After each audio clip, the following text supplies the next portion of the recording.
If you're using the Apple Watch Ultra 3 with the Ocean Band, you'll notice it feels quite different from other bands like the Sport Band or Trail Loop.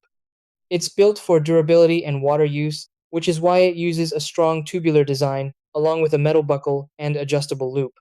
For new users, this setup can feel a bit confusing at first, especially when figuring out how to secure it properly or take it off without struggling. The fit is important not just for comfort, but also for keeping the watch stable during activities like swimming or workouts. Once you understand how the buckle and loop system works together, putting it on and removing it becomes quick, secure, and very reliable. Try these. Step 1. Hold the Ocean Band and make sure the buckle and loop are open. Step 2. Place the Apple Watch Ultra 3 on your wrist with the screen facing up. Step 3. Wrap the band around your wrist to find a comfortable fit. Step 4. Insert the metal buckle into the appropriate hole.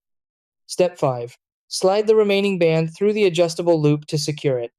Step 6. To remove, pull the band out of the loop and release the buckle.